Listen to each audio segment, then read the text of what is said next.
Bonjour tout le monde, j'espère que vous allez bien. On se retrouve aujourd'hui pour une nouvelle vidéo sur un thème central de la formation des soignants, à savoir les stages.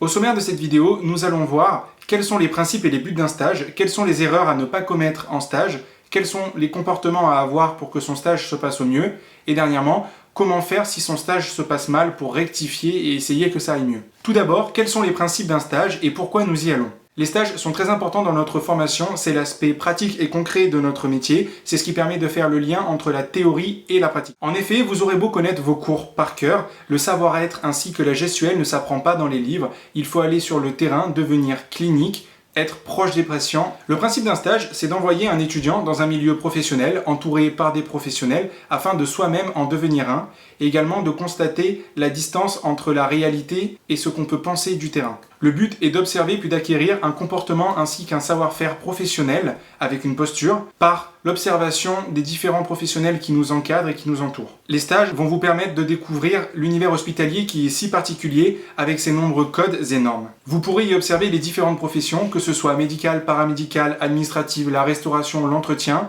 et y découvrir chacun des rôles et comment ils s'imbriquent au sein de l'hôpital. Mais c'est surtout la rencontre avec le patient et son entourage. Il est important de bien profiter du stage pour se familiariser avec tout ce qui gravite autour du patient, que ce soit l'environnement, le matériel. Donc ce n'est pas simplement soigner ou l'acte de soigner, c'est aussi savoir s'organiser, se présenter, s'adapter au patient, à l'équipe et au service. Maintenant, on va voir le statut de stagiaire. C'est un statut vraiment délicat car on est là pour apprendre, on est considéré en partie comme un professionnel avec un certain nombre de responsabilités. Au cours d'un stage, on peut se sentir mal à l'aise, pas à sa place, voire même infantilisé. C'est tout l'objet de cette vidéo pour profiter au maximum de votre stage, éviter les erreurs qui vont faire qu'il va mal se passer et pouvoir tirer un maximum de bénéfices du stage en question. Alors bien sûr, il n'y a pas de recette miracle, mais un certain nombre de choses permettent d'éviter que le stage se passe mal ou que ça se passe mal avec l'équipe. Malheureusement, il y a une part plus ou moins grande de subjectivité, c'est le facteur humain, qui est en plus compliqué par le fait que vous n'êtes pas qu'avec une seule personne, mais que vous faites partie d'une équipe, qui elle-même peut bien fonctionner, avoir une bonne dynamique, où il peut y avoir des conflits internes. Vous vous rendrez vite compte que la vie d'équipe, c'est loin d'être le monde des bisounours. Il y a différents profils de personnes qui encadrent, ça va aller de la personne fun, sympa, à la personne plutôt neutre, voire glaciale et un peu rigide, ce qui met dans de bonnes conditions pour le stage. Le problème de notre système de formation, c'est que bien souvent on contraint les professionnels à avoir des stagiaires même s'ils n'en ont pas envie, ou alors ils n'en ont pas le temps, ou ont déjà un certain nombre d'étudiants. Bien que ça fasse partie de leur rôle d'encadrer des étudiants, on peut comprendre que ça peut être compliqué quand un professionnel a déjà 2 étudiants à charge, plus une personne qui manque dans le service, voire même devoir doubler une collègue ou un collègue. À notre échelle, c'est vraiment embêtant d'avoir une mauvaise prise en charge, mais on s'aperçoit en passant de l'autre côté de la barrière que bien souvent on ne laisse pas aux professionnels un cadre optimal pour encadrer et former les étudiants. Le coup classique de l'étudiant qui arrive à son premier jour de stage, où bien sûr la cadre n'est pas là, personne n'est au courant qu'il y a un nouveau stagiaire, et vous arrivez, vous vous pointez comme une fleur, on vous dit qu'il y a déjà trop d'étudiants et qu'il va falloir aller ailleurs. Ah, tous ces bons souvenirs qui reviennent. La pratique des stages peut être vraiment difficile, on va voir ensemble un certain nombre de prérequis pour commencer son stage au mieux. Alors quand vous êtes au courant de l'endroit où vous allez en stage, déjà vous pouvez en parler avec les étudiants qui y sont déjà passés afin de savoir comment ça se passe globalement, si l'équipe est sympa, s'il y a des choses particulières à savoir ou à faire, et ça, croyez-moi, ça peut vous sauver un stage, c'est-à-dire que si pour une équipe c'est inacceptable de ne pas connaître telle pathologie, tel traitement, renseignez-vous avant, ça va vous donner confiance, et quand vous allez arriver à votre stage, vous vous sentirez bien. Alors autre point qui peut varier selon les formations, moi c'était vraiment important pour ma formation d'infirmier, c'était de prévenir le terrain de stage du jour où vous allez venir et prendre contact avec la cadre. Chose que je n'ai pas faite à un seul stage, c'était au bloc opératoire et croyez-moi, bam, ça n'a pas manqué. J'avais regardé sur internet les horaires d'ouverture du bloc opératoire, du coup le premier jour je ne suis pas arrivé en retard. La cadre qui est arrivée un petit peu plus tard a été surprise de me voir vu que je ne les avais pas appelés. Elle m'a demandé comment j'avais fait pour arriver à l'heure. Moi je lui ai expliqué que j'avais tout simplement regardé les horaires sur internet. Là elle m'a pas vraiment cru. Quelques jours plus tard, elle m'a fait venir dans son bureau en me demandant de lui montrer sur son ordinateur comment j'avais fait. Donc moi, sûr de moi, je lui dis bah oui, je vous montre. Et en fait, effectivement, j'avais trouvé le bon hôpital, mais c'était à Strasbourg. Donc là, gros fail de ma part, parce que moi, mon stage était à Toulon. Voilà. Donc si vous pouvez éviter ce genre de mésaventures, faites-le, c'est pas mal. A contrario, comme je disais, vous avez beau appeler, le jour J, il n'y a personne qui sait que vous devez arriver. Moi-même, ça m'est arrivé comme infirmier qu'on me dise « Ah ben tiens, tu as un étudiant aujourd'hui et t'es même pas au courant ». Troisième point qui est vraiment important, c'est se renseigner sur votre stage. Le stage, vous êtes là pour apprendre, mais c'est pas quelque chose de passif, vous devez le prendre en main et se renseigner sur l'hôpital, est-ce qu'il a des spécificités de chirurgie, de prise en charge, mais surtout le service où vous allez aller, est-ce que lui-même a des spécificités? C'est-à-dire que si vous allez en neurologie, ok, c'est de la neuro, mais est-ce que c'est spécialisé dans les AVC, dans les traumatismes crâniens, dans des maladies neurodégénératives, etc. Pareil pour les réanimations, est-ce que c'est une réanimation polyvalente, grand brûlé, neurochir, etc. Renseignez-vous afin de pouvoir vous préparer au mieux au stage. Ce qui amène le 5e point, c'est de réviser. Le but, c'est pas d'arriver au stage en étant une machine, mais de pas être largué non plus. Si vous savez que vous allez en cardio, il va falloir au moins revoir la physio, la patho, la nat et certains traitements afin de pas être complètement atomisé le premier jour de stage. En numéro 6, très important, c'est de formuler des objectifs de stage. Je parle de vrais objectifs de stage que vous avez pensé et réfléchi avant, pas ceux qui sont faits le matin ou la veille, à l'arrache, avec le sac à dos sur l'épaule, le pain au lait dans la bouche et vite, il faut partir au stage. Ces objectifs, vous pouvez les classer par ordre de priorité, du plus important au moins important, mais également par terme, c'est-à-dire ce que vous voulez faire sur du court terme, moyen terme, long terme, voire même en finalité de votre stage, quels sont vos tout derniers objectifs. Attention, les objectifs, ce ne sont pas que des actes, c'est aussi du savoir-être, connaître les pathologies du service, savoir prendre en charge entièrement un patient, etc. Bien souvent, les étudiants se focalisent sur poser une perfusion, mettre une sonde urinaire. C'est pas que ça, c'est global. Ces objectifs vont montrer que vous êtes sérieux, que vous venez pas en touriste en mode je viens chez McDo. Et également, ça va aider votre tuteur à vous guider dans le stage et à savoir ce que vous voulez réaliser. De plus, ce sera plus facile pour lui de vous encadrer et de vous noter par la suite. Petit aparté, si jamais dans un stage vous n'avez pas de tuteur attitré et ça arrive, c'est à vous de veiller à vous faire évaluer régulièrement ou par les mêmes personnes. Et dernier point, le jour du stage, ne venez pas avec les poches vides, amenez du matériel, un minimum, un stylo, un carnet, des pinces, je sais pas, mais amenez ce qu'il vous faut, histoire de pas demander à tout le monde et de pas venir en touriste. Ensuite, on va voir les 10 bons comportements qu'il faut essayer d'avoir en stage. En numéro 1, c'est la ponctualité, c'est la base. C'est-à-dire que le jour J, il faut pas arriver en retard, il faut arriver même avec un petit peu d'avance, car les hôpitaux, c'est de vrais labyrinthes et qu'il faut pouvoir se changer. Et ce serait vraiment triste de rater ce magnifique placard à balai qui vous attend. Oui, vous n'aurez pas toujours droit au vestiaire. Donc soyez à l'heure dans votre stage pour être pris au sérieux et vu comme un professionnel, parce qu'après irresponsable et dangereux, la petite appréciation manque de ponctualité, elle fait mal. En numéro 2, être dynamique, c'est-à-dire ne pas être une plante verte, ou ne pas être un externe en gros. Non, je plaisante bien sûr. Mais ce qu'il faut, c'est ne pas être dans le bureau alors qu'il y a du travail et être là à compter les mouches. Si vous ne savez pas quoi faire, demandez aux professionnels comment vous pouvez les aider. Et quand je dis aux professionnels, c'est pas seulement à votre tuteur, c'est à l'ensemble de l'équipe. Qu'est-ce que vous pouvez apporter? En numéro 3, soyez volontaire, demandez à faire des choses, n'attendez pas qu'on vous désigne. Donc si vous entendez bassin, hop, vous dites proms. Ensuite, soyez curieux, c'est vraiment très important, ça fait toujours plaisir au tuteur, montrez que vous êtes intéressé, que vous êtes là pour apprendre et que vous subissez pas tout simplement ce qui vous arrive. Bon après, il faut éviter de poser des questions auxquelles vous connaissez pertinemment les réponses, juste pour vous faire mousser, ça peut rapidement être agaçant. Pour la petite subtilité, sinon c'est trop facile, il faut savoir qu'il y a un moment pour tout, donc posez vos questions à un moment opportun, c'est-à-dire pas quand votre tuteur est énervé, pas en coupant la parole, ou en situation d'urgence entre 2 doses d'adré par exemple. Ensuite, sur la qualité des questions, si vous posez une question basique, par exemple, en début de stage, ça va passer, mais une question basique en fin de stage, ça passe moins bien. Si vous êtes aux urgences à demander au bout de 5 semaines pourquoi sur une douleur thoracique on fait un ECG, c'est moyen. En numéro 5, prenez des initiatives. Rien de pire que d'être un exécutant sans réfléchir et sans comprendre. Essayez de prendre de l'avance, soyez acteur dans votre stage, ça va vous valoriser, ça va vous donner confiance et ça va prouver à l'équipe qu'elle peut compter sur vous. En numéro 6, essayez de vous intégrer, c'est-à-dire ne restez pas bloqué dans votre coin comme un étudiant qui reste debout, qui n'ose pas s'asseoir et qui boit pas de café, qui parle pas et qui respire pas l'oxygène des gens autour. C'est pas facile parce que ça peut être un peu froid, il peut y avoir une différence d'âge ou de métier, de pratique, ou peu importe, mais essayez de vous intégrer un minimum, qu'on ne vous sente pas comme un étranger, ou que personne ne sache que vous êtes là alors que ça fait 1 heure que vous êtes dans le coin de la pièce. Voilà. Ensuite, acceptez la critique. Si les critiques sont constructives, acceptez-les et profitez-en pour vous améliorer. Bon, bien sûr, je dis ça, mais sur le coup, c'est jamais facile. En numéro 8, c'est l'une des plus difficiles, c'est l'adaptabilité, c'est-à-dire s'adapter à chaque personne avec laquelle vous travaillez. Certaines personnes vont vous montrer une façon de travailler. Le lendemain, on va vous dire « mais tu fais n'importe quoi » alors que c'est son collègue qui vous l'a montré la veille. Donc ça sert à rien de débattre pendant 1 heure, oui mais si. Essayez de vous adapter à chaque personne. Ensuite, bien rapporter les informations et ne pas oublier de les transmettre. Par exemple, l'information du fond de couloir qu'on vous dit « dis au médecin que ce patient a 9 en kaliémie », si vous oubliez de le transmettre, ça peut être embêtant. Ou pareil, si on vous demande de prendre la tension et que vous voyez qu'un patient a 19,3 en tension, ça peut être embêtant si vous le notez juste et que vous prévenez personne. Le temps qu'on s'en rende compte, ça peut être délétère pour le patient. Rappelez-vous bien que si on fait une surveillance, c'est pour faire une évaluation derrière et éventuellement une correction.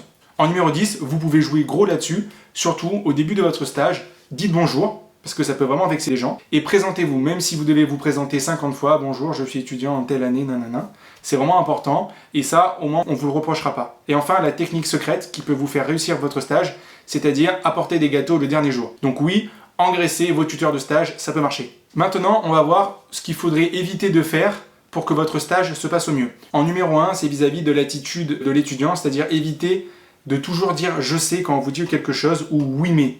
Si on vous corrige et qu'on vous dit de faire quelque chose, il faut éviter de dire « oui mais » ou « je le savais ». Ça devient vite agaçant pour la personne qui vous encadre. Et au pire, ça va mal se passer, et au mieux, elle va un petit peu vous délaisser, et ce sera délétère pour vous. En numéro 2, on revient sur ce que j'ai dit à la partie d'avant, c'est-à-dire de s'intégrer. Il faut faire attention de ne pas aller trop à l'extrême, c'est-à-dire ne pas être familier. Si votre stage se passe bien, c'est tant mieux, ça fait toujours plaisir de se sentir intégré dans une équipe. Par contre, il ne faut pas commencer à être familier et à prendre ses aises avec l'équipe, parce que là, ça peut retourner un petit peu le stage et mettre les gens à distance de vous. Ce serait dommage qu'on prenne une familiarité pour un manque de professionnalisme. Ensuite, en numéro 3, attention à votre comportement devant le patient et devant son entourage, c'est-à-dire éviter d'être l'étudiant qui va dire en soulevant un pansement « Oh, mais c'est dégueulasse !» Voilà, ce genre de truc, c'est plutôt moyen, ou ça pue alors que le patient est à côté, ça, c'est vraiment à bannir. Dans le même registre, n'inquiétez pas les patients pour rien, si vous prenez la température que vous voyez 38, il ne faut pas être là à dire « Oh là là, mon Dieu, je vais appeler la réa, prévenez le médecin !»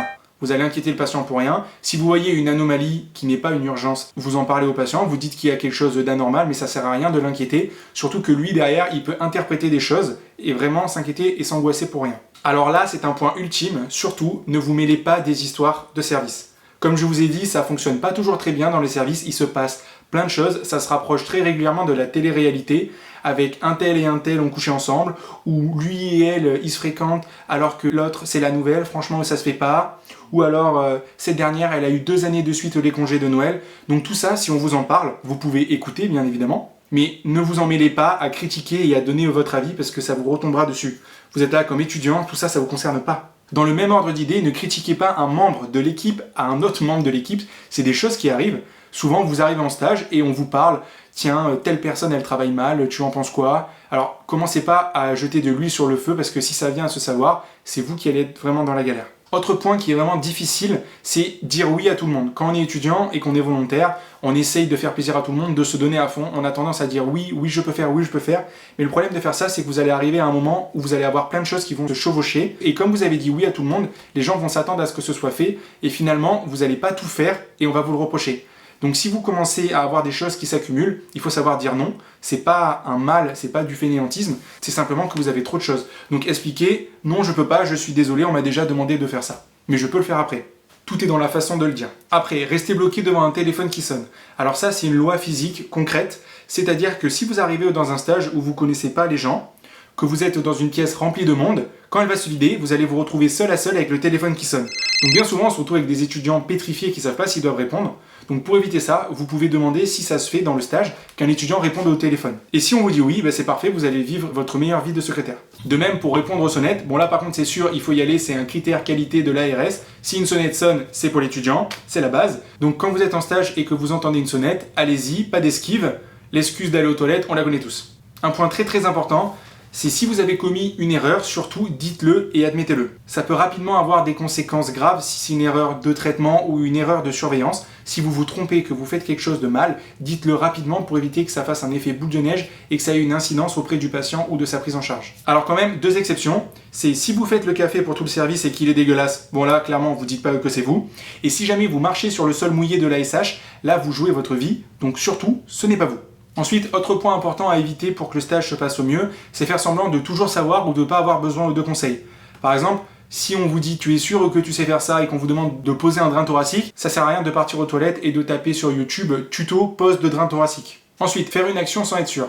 Alors ça en général ça mène pas à grand chose de bien, c'est-à-dire que si vous devez faire un geste ou quelque chose dont vous êtes vraiment incertain que ça peut avoir une conséquence sur le patient ou sa prise en charge, en général arrêtez tout, demandez de l'aide, quitte à poser une question bête. Mais si on vous demande de faire une ponction lombaire et que vous hésitez entre C1 et C2, il vaut mieux éviter. Bon, j'exagère, mais vous avez compris. Ensuite, ce qu'il faut éviter de faire, c'est de lâcher un stage parce qu'on n'aime pas le terrain et la spécialité. C'est-à-dire que si on vous envoie dans quelque chose qui vous plaît pas, par exemple la cardio ou la gériatrie, peu importe, ne bâclez pas le stage et ne le lâchez pas juste parce que ça vous plaît pas. Il y a toujours des choses à apprendre et essayez de vous raccrocher à ce qui vous plaît dans ce stage et qui vous servira pour ailleurs. Enfin, dernier point, ce sont les relations pendant un stage. Donc là, c'est assez délicat. Bien sûr, vous faites ce que vous voulez, mais c'est dommage qu'on vous colle une étiquette ou que la personne qui s'occupe de vous ait des problèmes à cause de ça. Donc essayez que ce soit discret, car ce sont des choses qui arrivent et plus souvent qu'on ne le croit.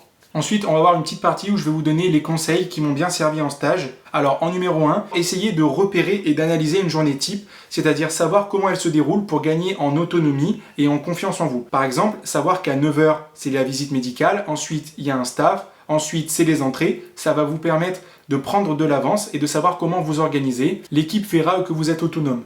De même, essayez de repérer les lieux de rangement et également savoir utiliser rapidement le logiciel qui peut être une vraie galère pour toujours être autonome. En numéro 2, demandez une évaluation mi-stage ou une évaluation de fin de journée, fin de semaine, comme vous voulez, afin d'avoir un retour critique sur comment vous êtes, si c'est bien ou mal, mais que vous ne soyez pas surpris de comment on vous perçoit dans le stage et de ce qu'il faudrait améliorer.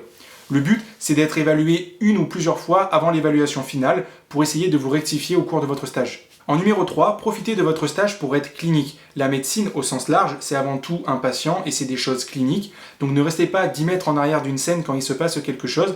Allez voir les patients, discutez avec eux, apprenez à les connaître, mais également, vous pouvez les toucher, les palper, ausculter, prendre différents points. Il faut enrichir votre clinique comme un répertoire où vous ajoutez toutes les expériences que vous avez vécues. En numéro 4, faire des actes ou des gestes difficiles. Alors ça peut faire peur, parfois même on peut regretter en se demandant mais mince pourquoi je me suis lancé là-dedans, mais n'hésitez pas, si on vous propose de changer une canule de trac, de prendre la parole à un staff, essayez de faire des choses pour enrichir votre connaissance et votre pratique, pour ne plus avoir peur quand vous serez diplômé ou en avançant dans vos études. Quand vous êtes étudiant, vous êtes là aussi pour faire des erreurs et pour apprendre. Profitez-en. Maintenant on va voir comment on peut essayer de rectifier un stage qui se passe mal.